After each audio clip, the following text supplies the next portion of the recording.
سر سید یہ کہتے تھے کہ یہ عالم اسلام مرض بیمار ہے، لیکن ہندوستان میں جس ملت اسلامیہ کا سابقہ ہے وہ بیمار نہیں، وہ مردہ ہے، وہ مر چکی ہے 1857 میں علماء کا جو قتل عام اس کے بعد دوبارہ ابھرنے کی گنجائش نہیں ہے۔ لہذا پرانے حربوں سے نئی جنگ جیتنا ناممکن ہے، اس جنگ کو جیتنے کے لیے نئی ہتھیار، نئے علم، نئے ذہن کی ضرورت ہے۔ انہوں نے کہا آج جو ملک مسلمانوں کے ساتھ ہے، جیسے ہی اپنے مذہبی رنگ دیا اس کو، ویسے ہی وہ آپ کی حمایت چھوڑ دیں گے۔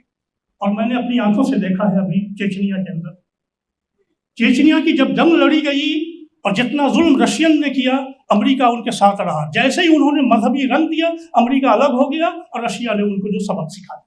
نحمدہ و نصلی علی رسولہ الکریم، اما بعد، بڑی بدقسمتی ہے کہ سر سید کے مذہبی افکار کو علماء نے ریجیکٹ کیا، ان کے سیاسی افکار کو نیشنلسٹ سیاستدانوں نے ریجیکٹ کیا، اور ان کی بین الاقوامی بصیرت کو دانشوروں نے ریجیکٹ کرنے کی کوشش کی۔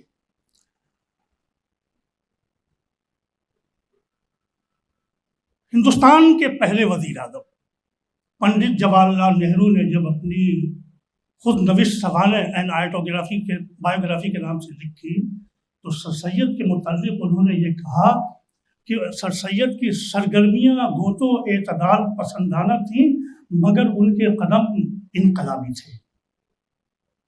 بایوگرافی چھپی ہوئی ہے، پڑھ لیجیے۔ انقلابی وہ ہوتا ہے کہ جن میں 4 باتیں شامل ہوں: مقصد بلند ہو، نظر وسیع ہو، بصیرت عالمی ہو، اور عزم میں اولو العزمی پائی جاتی ہو، تب وہ انقلابی بنتا ہے، ورنہ نہیں بنتا۔ سر سید کا مشن قومی تھا لیکن ویژن بین الاقوامی تھا۔ یہ ان کی تحریروں سے، ان کی تقریروں سے، ان کے کارناموں سے، ان کے اسفار سے، ان کے تبصروں سے، اور دنیا انسانیت میں پھیلے ہوئے مغرب و مشرق کی سرحدوں پر علم کے چراغ جلانے والے علی گیرین سے ثابت ہے۔ یہ جب میں نے سر سید کی تقریباً تمام تحریریں پڑھنے کی مجھے سعادت حاصل ہوئی جو مجھے ملی، پھر میں نے تازہ کیا تو یہ جو سر سید کی بین الاقوامی بصیرت سے تقریباً 80 صفحات پر مشتمل یہ مقالہ بنا۔ سر سید کے سیاسی بین الاقوامی ویژن کو، بصیرت کو تشکیل دینے والی کئی باتیں ہیں۔ نمبر 1، سر سید اپنے وقت کے بہت اچھے مورخ تھے۔ ان کی نظر ماضی کی تاریخ پر ایسی تھی جو اس زمانے میں کسی کی ہو سکتی ہے۔ سلسلۃ الملوک ہو، آثار الصنادید ہو، تاریخ فیروز شاہی کی ایڈیٹنگ ہو، آئین اکبری کی ایڈیٹنگ، یہ زندہ ثبوت ہے سر سید کی تاریخ۔ میں آپ کو نوجوانوں ایک بات بتاؤں، علامہ شبلی نعمانی 1883 میں جب جہاں آئے تو سر سید ان سے ملے نہیں، لائبریری میں چھوڑ دیا۔ سر سید کی لائبریری کو دیکھا، تاریخ کی کتابیں، مولانا شبلی مورخ شبلی بن گئے، ان کے ہوش اڑ گئے کہ یہ تاریخ یا ان کا نقطہ نظر چینج ہو گیا۔ سر سید سائنٹیفک سوسائٹی کے اخبار علی گڑھ گزٹ کے ایڈیٹر تھے، اور 1866 میں یہ گزٹ نکلنا شروع ہوا، اور آخر تک بعد میں تہذیب الاخلاق میں بھی یہ ضم ہو گیا تھا، آج جس کی وراثت یونیورسٹی نے میرے حوالے کی ہوئی ہے۔ پھر سر سید نے قوموں کے عروج و زوال پر مسلسل مطالعہ کیا۔ پھر سر سید نے ابھرتی ہوئی نئی طاقتوں کا بالمشاہدہ دورہ کیا، فرانس کا، لندن کا، پھر مسلم ممالک کا دورہ کیا انہوں نے اسی ضمن میں۔ اس زمانے میں ہندوستان میں جس کو سب سے زیادہ بین الاقوامی بصیرت حاصل تھی وہ سر سید کے علاوہ کوئی دوسرا نہیں۔ عالم اسلام میں بہت لوگ تھے، سب سے نمایاں شخصیت تھی سید جمال الدین افغانی تھی، رہنے والے افغانستان کے، وہاں کے وزیر سے۔ پھر وہاں سے جب گئے تو مصر میں انہوں نے جا کر کے ہندوستان سے بھی گزرے تھے، حیدرآباد میں بھی رہے تھے، اور انہوں نے العروۃ الوثقی نکالا۔ اعلیٰ اسلام کی 2 شخصیت، ایک علی گڑھ گزٹ نکال رہی ہے اور دوسری شخصیت العروۃ الوثقی نکال رہی ہے۔ وہ پین اسلامزم کے داعی تھے کہ سارے عالم اسلام متحد ہو جائیں سپر پاور انگریز کے خلاف۔ سر سید کا نقطہ نظر دیکھنا تھا، دوسرا تھا سر سید یہ کہتے تھے کہ یہ عالم اسلام مرض بیمار ہے. یہ عالم اسلام یاد رکھنا عزیزوں میرے لفظوں کو، یہ مرض بیمار ہے، لیکن ہندوستان میں جس ملت اسلامیہ کا سابقہ ہے وہ بیمار نہیں، وہ مردہ ہے، وہ مر چکی ہے 1857 میں. علماء کا جو قتل عام اس کے بعد دوبارہ ابھرنے کی گنجائش نہیں ہے. لہذا پرانے حربوں سے نئی جنگ جیتنا ناممکن ہے. اس جنگ کو جیتنے کے لیے نئی ہتھیار، نئے علم، نئے ذہن کی ضرورت ہے. یہ سر سید کا ویژن تھا. آج پورے 150 سال کے بعد علی گڑھ کا یہ طالب علم کہنے میں حق بجانب ہے کہ جذباتی طور پر ہماری پوری ملت اسلامیہ جمال الدین افغانی کے ساتھ تھی. کون نہیں چاہتا کہ 60 سمندر پار سے آئے ہوئے انگریز ہم پر حکومت کریں، ہم ان کے غلام بن جائیں، ہم ان کا رٹ ڈھونے والے بن جائیں؟ کوئی نہیں پسند کرے گا. لیکن زمینی حقیقت یہ تھی کہ دوبارہ اگر تم نے سر اٹھایا تو جو کچھ باقی رہ گئے ہو وہ بھی ختم ہو جائے گا، اور کوئی نام لینے والا تمہاری ملت کا، تمہارے مذہب کا باقی نہیں رہے گا.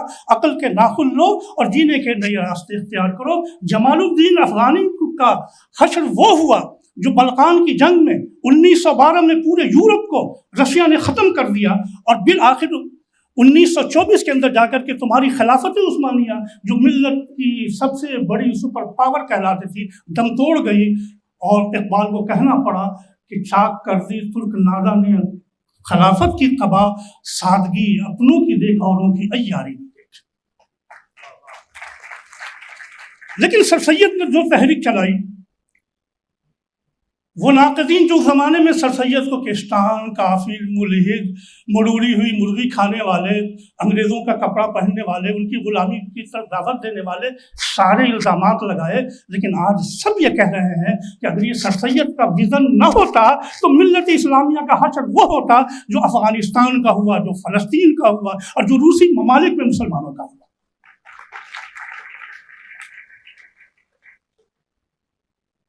بات لمبی ہو جائے گی.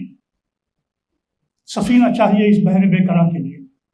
اور جن لوگوں نے یہ کہا کہ سر سید کا کوئی ویژن بین الاقوامی نہیں تھا، میں چاہوں گا کہ کبھی سر سید کی تحریروں کو وہ پڑھ لیں. عزیزوں، میں ذرا سا آپ کو دوسرا ٹیسٹ دیتا ہوں. میں خود مذہب کا آدمی ہوں، مذہب پڑھاتا ہوں، کوشش کرتا ہوں جتنا عمل کر سکوں، لیکن آپ کو میں دوسرا ٹیسٹ دیتا ہوں. سر سید نے یہ کہا کہ جس طرح کنویں کا میڈک کنویں تک محدود رہتا ہے تو دنیا کو کچھ نہیں جانتا. اگر تم ہندوستان میں محدود رہو گے تمہیں کچھ نہیں آئے گا. تمہاری ذمہ داری ہے کہ تم ہندوستان سے نکلو اور سفر کرو، سفر کرو، سفر کرو. سر سید کی ابھی سفر نامہ لندن پر ہمارے استاد نے گفتگو فرمائی. سر سید یہ کہتے ہیں کہ ترقی کا راستہ دنیا میں صرف یہ ہے کہ اپنے ملک سے نکلو اور دوسری جگہ سفر کرو. لوگوں کو دیکھو کاروبار کیسے کرتے ہیں، سوچتے کیسے ہیں، رویہ کیا ہے، مقصد کیا ہے، طریقہ کار کیا ہے، کیا حاصل کرنا چاہتے ہیں، انفراسٹرکچر کیا ہے ان کے پاس، وسائل قدرتی کیا ہے، انسانی وسائل کیا ہے. تب تمہاری سمجھ میں آئے گا کہ ترقی کسے کہتے ہیں. سر سید کی ایک بائبل میں کہتا ہوں اس کو، مجموعہ لیکچرز و اسپیچز آف سر سید، جو مولانا امام الدین گجراتی نے مرتب کیا تھا، ہماری سر سید اکیڈمی نے شائع کر دیا ہے. اسے پڑھ لو غور سے کہ قوم سے کیا کہتے ہیں. یہ ایک نقطۂ نظر کو چھوڑ کر کے دوسرے نقطۂ نظر اپنانے کے لیے یہ جو پیراڈم شفٹ جس کو کہتے ہیں انگریزی میں، یہ سر سید کا کارنامہ ہے. وہ کہتے ہیں یہ کام کرو، تم تجارت کرتے ہو، تجارت میں دنیا میں تمہارا کوئی مقام نہیں ہے اور تجارت کے وسائل تمہارے ہیں. میرے عزیزوں، میں پروفیسر عرفان حبیب کی ریسرچ کو آج یہاں کوٹ کرنا چاہوں گا کہ اس زمانے میں پورے برطانیہ کی زرعی آمدنی اتنی نہیں تھی جتنی صرف تمہارے بنگال کی تھی. اتنا رچ تھا تمہارا ہندوستان.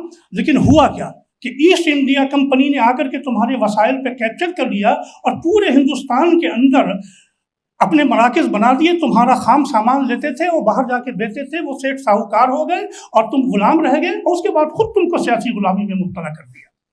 سر سید کا ویژن دیکھو. انہوں نے کہا کہ اگر تم نے یہ کیا، اے امرتسر کے لوگوں، کہ اپنے پشمینے کا کاروبار صرف اپنے امرتسر میں رکھا، اے بنگال کے لوگوں، اگر اپنے جوٹ کا کاروبار کپڑے کا صرف اپنے اندر رکھا اور زیادہ سے زیادہ یہ کیا کہ بمبئی کے ساحل پر لے جا کر کے تم نے بیچ دیا، دنیا میں فقیر اور محتاج رہو، تم نکلو۔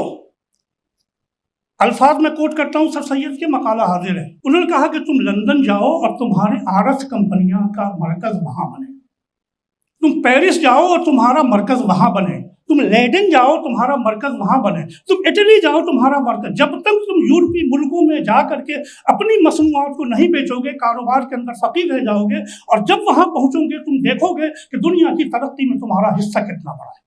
یہ ویژن تھا سر سید کا۔ یہ آپ کے کامرس کے لوگوں نے نہیں پڑھا، کامرس کے لوگوں نے صرف مغرب کو پڑھا، اپنے لوگوں کو نہیں پڑھا۔ سر سید نے یہ کہا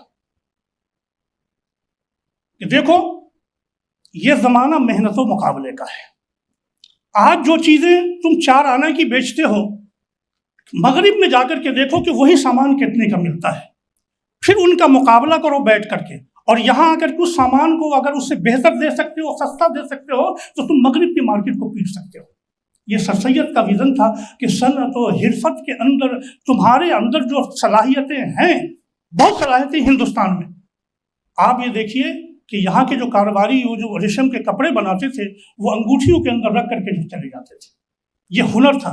کہا لیکن یہ تمہارا ہنر ہندوستان میں محدود ہے، اس کا مقابلہ کرو مارکیٹ میں، انٹرنیشنل مارکیٹ میں جا کر کے۔ کس زمانے کی بات ہے یہ؟ 1870 کی بات بتا رہا ہوں، 70 71 72 73 کی بات بتا رہا ہوں، 66 67 کی بات بتا رہا ہوں، یہ سر سید نے لکھا۔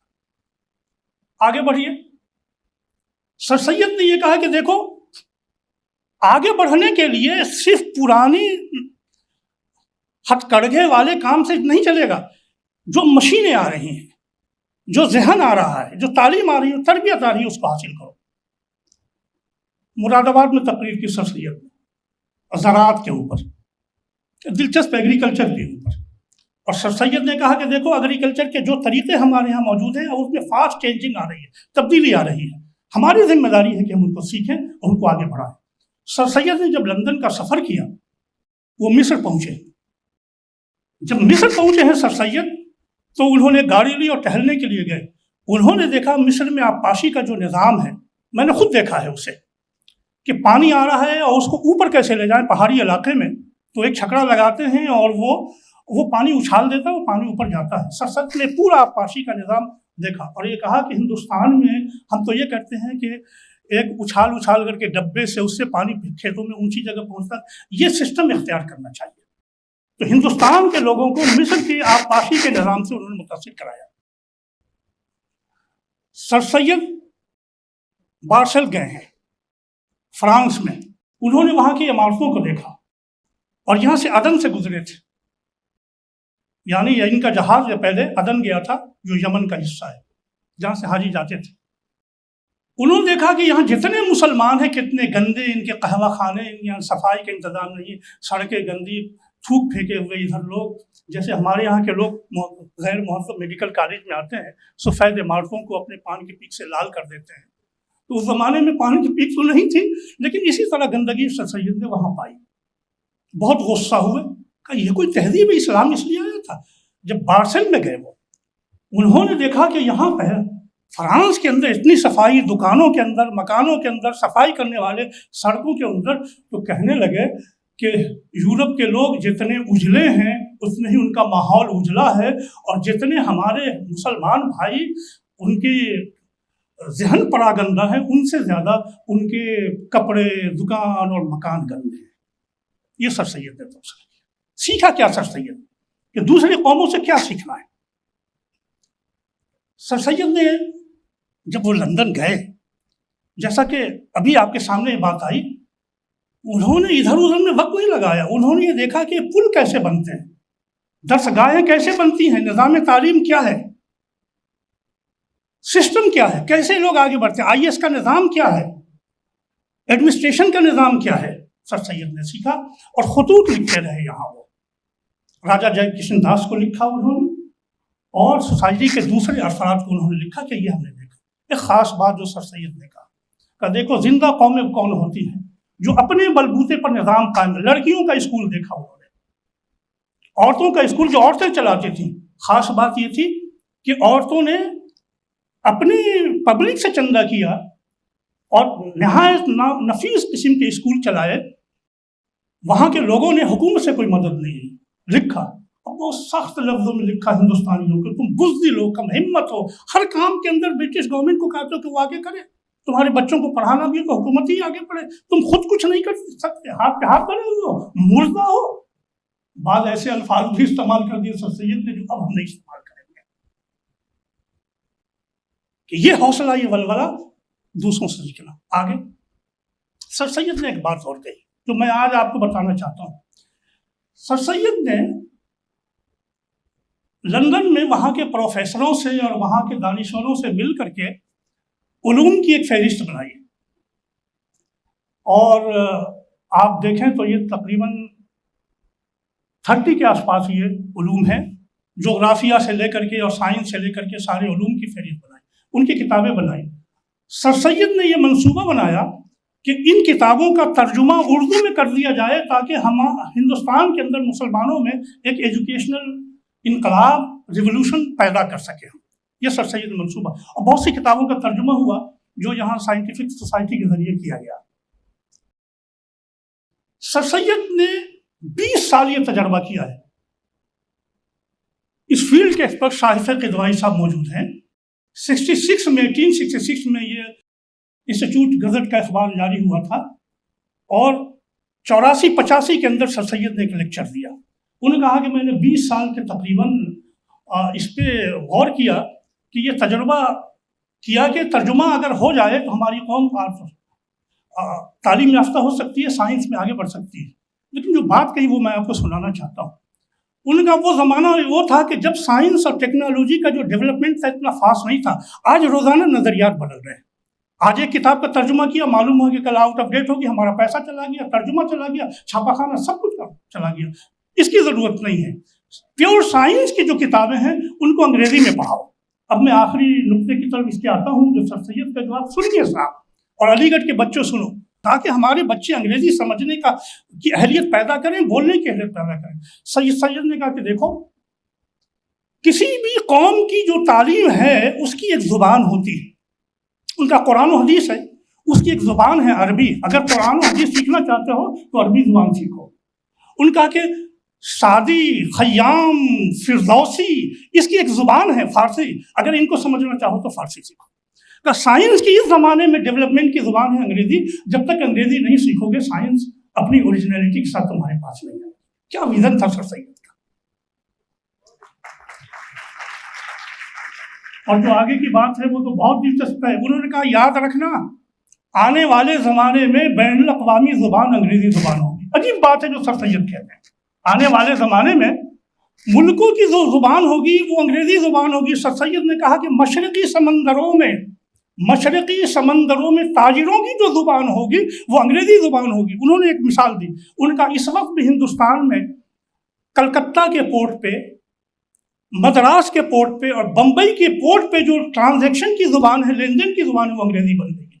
آنے والے زمانے میں بین الاقوامی تجارت کی زبان انگریزی زبان بن جائے. یہ سر سید کی تقریر ہے. اس سے آگے کی جو بات کہی کہ میں اپنے نوجوانوں سے یہ کہتا ہوں کہ انگریزی کو اس طرح حاصل کرو جیسے وہ علم کی اعلیٰ زبان ہو. صرف کٹر مٹر انگریزی سیکھنے سے انگریزی نہیں آتی. انگریزی وہ ہو جو بین الاقوامی زبان ہو. اس کا ثبوت کیا تھا کہ سر سید نے اپنے بیٹے جسٹس محمود کو انگریزی تعلیم دلائی. یہ جسٹس محمود تھے جو انگریزوں سے کہتے تھے تمہاری مادری زبان انگریزی ضرور ہے لیکن انگریزی ادبی تم کو آتی نہیں. یہ کانفیڈینس تھا سر سید کے بیٹے کا. سر سید چاہتے تھے کہ اس معیار پر اپنے بچوں کو لے کے آئے. زیادہ بات لمبی ہو جائے گی، آگے اب میں اور ایک بات کہتا ہوں. عمارتوں کو دیکھا، فرانس کی عمارتوں کا اور لندن کی عمارتوں کا سر سید نے موازنہ کیا اور لکھا. جو جملہ میں کوٹ کر رہا ہوں، انہوں نے کہا کہ دیکھیے ہر زمانے جگہ کی عمارتیں جو ہوتی ہیں اپنے حالات، ماحول اور آب و ہوا کے لحاظ سے ہوتی ہیں.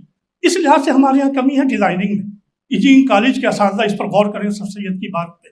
ان کا لیکن ہمارے بزرگوں نے جو عمارتیں بنا دی ان کا کوئی مقابلہ پورے یورپ میں نہیں ہے. ثبوت ہو تو قطب کی لاٹ کو دیکھو، لال قلعے کو دیکھو، تاج محل کو دیکھو. یہ سر سید کے الفاظ کو بتایا کہ اپنے آباء و اجداد پر فخر کرو جو آباء و اجداد نے تم کو دیا ہے۔ اس موضوع پر سر سید نے جب علی گڑھ کا ڈیزائن کیا تو دیکھو اسٹریچی ہال کو بنایا، یہ پورا اسٹریچی ہال کا جو نقشہ ہے تمہارا، یہ سر سید چونکہ فتح پور میں رہے ہیں تو یہ مغل آرٹ کا نمونہ ہے، لیکن اس میں وکٹورین آرٹ بھی شامل کر دیا گیا۔ اوپر کی جو تمہاری وہ جو کمانی چھت ہے یہ پوری وکٹورین آرٹ کا نمونہ ہے، اور نیچے کی جو ساری محراب ہے وہ مغل آرٹ کا نمونہ ہے۔ تو مشرق و مغرب دونوں کا امتزاج کر دیا سر سید نے۔ یہ سر سید کا ویژن تھا کہ مشرق سے ہو بیدار، نہ مغرب سے حذر کر، فطرت کا اشارہ ہے کہ ہر شب کی سحر کر۔ یہ ہے سر سید کا ویژن۔ سر سید نے انگریزوں کی وفاداری کا اعلان کیا، دوستی کا اعلان کیا، لیکن ان کی خارجہ پالیسی پر بہت سخت نظر رکھی۔ عجیب بات میں کہہ رہا ہوں، سر سید نے انگریزوں کی خارجہ پالیسی پہ نظر رکھی۔ انہوں نے ایک بات کہی، انہوں نے کہا دیکھو ہم ہندوستانی کی حیثیت سے ہمارے مسائل کیا ہیں ان پر غور کرنا ہماری ذمہ داری ہے، لیکن دوسرے ملکوں کے ساتھ انگلستان کا کیا تعلق ہے یہ ہماری ذمہ داری نہیں ہے۔ اگر ہم اس میں دلچسپی لیں گے تو ہم ایک دوسرے موضوع کی طرف چلے جائیں گے جس سے ہمیں کوئی فائدہ نہیں ہوگا، ہم پریشانیوں میں مبتلا ہوں گے۔ لیکن جب رشیا نے ترکی پہ حملہ کیا، یہ 1855 کی بات ہے، اور ابھی تو میرے عزیزوں تم کو بتا دوں کہ یہ جو یوکرین پہ حملہ ہوا ہے نا رشیا کا، اس میں ایک جگہ آتی ہے کریمیا، یہ بلیک سی کے اندر ایک جزیرہ ہے۔ یہ 1877 تک مسلمانوں کا دارالخلافہ کا حصہ تھا، خلافت عثمانیہ کا۔ 1855 میں ان پہ حملہ ہوا۔ فرانس نے اور انگلستان نے ترکی کا ساتھ دیا، اس وقت وہ بچ گیا، لیکن بعد میں سارے اتحادیوں نے مل کر کے ان کو ختم کر دیا۔ سر سید یہ کہتے تھے، انگلستان سے اپنی گورنمنٹ سے کہتے تھے کہ رشیا نے مسلم ممالک پہ حملہ کیا ہے، آپ کس کے ساتھ کھڑے ہیں؟ آپ کی خارجہ پالیسی کیا ہے؟ آپ کس کے ساتھ کھڑے ہیں؟ اگر آپ رشیا کے ساتھ کھڑے ہیں تو ہندوستان کے مسلمان آپ سے ایسی ہی نفرت کریں گے جس طرح رشین کے ساتھ کرتے ہیں، اور اگر آپ نے سلطنت عثمانیہ کا ساتھ دیا، یہ الفاظ استعمال کر، ہم تو خلافت کہتے ہیں وہ سلطنت کہتے ہیں، آپ کا ساتھ دیا تو ہندوستان کے مسلمان آپ کے شکر گزار ہوں گے اور آپ کا ساتھ دیں گے، لہذا آپ کو اپنی پالیسی پہ نظر ثانی کرنے کی ضرورت ہے۔ یہ سر سید کا دین و ذکر تھا۔ حضرت استاد موجود ہیں، جس وقت سر سید کا انتقال ہوا تو سر موریسن کی ایک تقریر آئی۔ موریسن کون؟ جن کے نام پہ ہے آپ کی آفتاب ہال میں۔ انہوں نے کہا کہ سر سید حکومت کے، برطانوی حکومت کے وفادار تھے اور دوست تھے، اور کبھی انہوں نے اپنی لائلٹی چینج نہیں کی۔ سر سید نے لکھا بھی تھا لائل محمدنس آف انڈیا، کبھی چینج نہیں کی۔ لیکن عین اسی وقت میں سر سید سلطنت ترکی کے اتنے ہی دوست اور خیرخواہ مخلص تھے، وہ چاہتے تھے کہ مسلمان ہر صورت میں اپنی یہ سلطنت باقی رکھیں، ان کا حال وہ نہ ہو جائے جو مغرب میں یہودیوں کا ہوا ہے کہ مسلمان بے وقار ہو جائیں، اس کے لیے وہ تیار نہیں تھے۔ سر سید نے اپنی وفاداری سلطنت عثمانیہ کے ساتھ بھی باقی رکھی، اور دوسری طرف انہوں نے مغربی یہ جو انگلستان کی حکومت اس کے ساتھ باقی، اور انہوں نے توازن برقرار رکھا۔ جو لوگ یہ کہتے ہیں کہ سر سید نے انگریزوں کی غلامی سکھائی، ایک دوسرا موضوع ہے، لیکن ان کو اس بات پہ نظر رکھنی چاہیے کہ سر سید نے ان مواقع کے اوپر آواز اٹھائی جہاں کوئی دوسرا اٹھا نہیں سکتا تھا۔ یہ سر سید کا ویژن تھا۔ آخری 2 پوائنٹ میں عرض کروں گا، ادھر بیچ میں بہت کہنا ہے۔ یونان کی اور ترکی کی جنگ ہوئی، یونان پر حملہ کر دیا، وہ قابض ہو گئے ترکی کے لوگ۔ پھر رشیا سے جنگ ہوئی اور بلغاریہ کی جنگ ہوئی۔ سر سید نے ایک بات لکھی جو ذرا مذہبی لوگوں کو بہت پسند نہیں آئے گی، لیکن سر سید کی بات بہت اہم بات ہے، سنیے۔ سر سید یہ کہتے تھے کہ یہ جو جنگیں ہوتی ہیں نا ملکوں کی، یہ سیاسی مصالح اور مادی منفعت پر مبنی ہوتی ہے، ان کا مذہب سے تعلق نہیں ہوتا۔ لہذا میں مسلمانوں سے کہتا ہوں کہ زیادہ جوش نہ منائیں اور مذہب کا رنگ ان جنگوں کو نہ دیں۔ نعرہ تکبیر اللہ اکبر یہ نہ کریں، اس سے نقصان ہوگا۔ اور حکمت کیا بتائی انہوں نے کہ آج جو ملک مسلمانوں کے ساتھ ہے، جیسے ہی اپنے مذہبی رنگ دیا اس کو، ویسے ہی وہ آپ کی حمایت چھوڑ دیں گے۔ اور میں نے اپنی آنکھوں سے دیکھا ہے ابھی چیچنیا کے اندر چیچنیا کی جب جنگ لڑی گئی اور جتنا ظلم رشین نے کیا امریکہ ان کے ساتھ رہا. جیسے ہی انہوں نے مذہبی رنگ دیا امریکہ الگ ہو گیا اور رشیا نے ان کو جو سبق سکھا دیا. سر سید نے ایک موقع پہ لکھا کہ ایک زمانہ تھا کہ جب لوگ صرف اپنے اپنے مذہب کی بات کرتے تھے. اب زمانہ آنے والا ہے کہ لوگوں کو سارے مذاہب کی بات کرنی پڑے گی.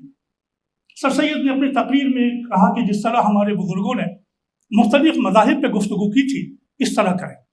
سر سید نے 1862 کے اندر 63 کے اندر 64 کے اندر کتاب لکھی تبیین الکلام فی تفسیر التوراۃ والانجیل علی ملت الاسلام. میں میرے عزیزوں میں چونکہ مذہب کا طالب علم ہوں یہی پڑھاتا ہوں اور ہم نے تو برطانیہ میں جا کے ٹریننگ لی ہے تقابلی مطالعہ مذہب کی, تو مجھے کہنے میں کوئی بات نہیں ہے کہ مغرب کی یونیورسٹیوں میں خواہ لندن کی ہو یا فرانس کی ہو, امریکہ کا تو اس وقت وجود ہی نہیں تھا, برائے نام تھا, کوئی یونیورسٹی ایسی نہیں تھی جو تقابل مطالعہ مذاہب کا کورس پڑھاتی تھی. کمپیریٹیو اسٹڈی آف ریلیجن کا کورس کوئی یونیورسٹی نہیں پڑھاتی تھی اس زمانے کے. یہ 1862 کی بات بتا رہا ہوں میں. یہ سارا نظام 20ویں صدی میں شروع ہوا ہے. سر سید نے اس زمانے کے اندر یہودیوں کے مذہب اور عیسائیوں کے مذہب پر ایک کتاب لکھی اور 3 جلدوں میں لکھی, ایک طرف انگریزی میں اور ایک طرف اردو میں. اور سنو کتنی محنت کی, عبرانی زبان کا ترجمہ کرنے کے لیے ایک یہودی عالم کو رکھا 25 روپے اس کو دیتے تھے, اور عربی ٹیکسٹ کا ترجمہ کرنے کے لیے انہوں نے ایک مولانا صاحب کو رکھا, ان کو بھی پیسے دیتے تھے, اور اس طرح انہوں نے توراۃ و انجیل کی تفسیر اسلام کے مطابق کی تاکہ کہ ایک ہم آہنگی پیدا ہو سکے ان قوموں کے اندر اور ایک کو ایگزسٹنس کا اور مذہبی تفاہم کا ایک ماحول پیدا ہو. یہ سر سید کا کارنامہ 1862 کا ہے جس کو آج مغربی دنیا لے کے چل رہی ہے. آخری بات جو میں اس سلسلے میں کہتا ہوں وہ یہ ہے, سر سید کہتے ہیں کہ بہت سی تہذیبیں ایسی ہوتی ہیں جو آپ نے اختیار کی ہیں لیکن آپ کو نہیں معلوم کہ کتنی خراب ہے یہ تہذیب. آپ اپنی تہذیبوں کا مطالعہ کیجئے اور دوسری تہذیبوں سے اس کا مقابلہ کیجئے. مغرب میں جو تہذیبی اقدار آج ہیں ان سے مقابلہ کیجئے, مشرق کی جو تہذیبی اقدار ہیں ان کا مقابلہ کیجئے, پھر آپ کی سمجھ میں آئے گا کہ بین الاقوامی سطح پہ آپ کو کیا چیز اڈاپٹ کرنے کی ہے جو آپ کو مہذب بنا دے اور کیا چیز ایسی ہے کہ جو آپ کو غیر مہذب بنا دے. اسی معیار پر انہوں نے کہا کہ حکومتیں بھی 2 طرح کی ہوتی ہیں, ایک مہذب اور ایک غیر مہذب. مہذب حکومتیں وہ ہوتی ہیں جو اپنے رعایا کو آزادی دے, ملک میں امن پیدا کرے اور انصاف بحال کرے. جن ملکوں میں یہ نہیں ہے وہ مہذب کہلانے کے حقدار نہیں ہے. آپ اپنے مسلمان ملکوں کا بھی تجزیہ کیجئے اور پھر یہ طے کیجئے کہ بین الاقوامی سطح پر آپ زندہ رہنے کے آگے بڑھنے کے لائق ہیں یا نہیں ہیں. اب میں اپنی بات یہی ختم کرتا ہوں, پھر کبھی دوستوں داستان طویل ہے. مختصر یہ ہے کہ سر سید کہتے تھے کہ ہر لحظہ بدلتی ہوئی دنیا کی خبر رکھ, جینا ہے تو حالات کے تیور پہ نظر رکھ, گزرے ہوئے دن ہو گئے یادوں کے حوالے, اب اپنی نگاہوں میں نئی شاموں سے ہم رکھ. السلام علیکم ورحمۃ اللہ وبرکاتہ.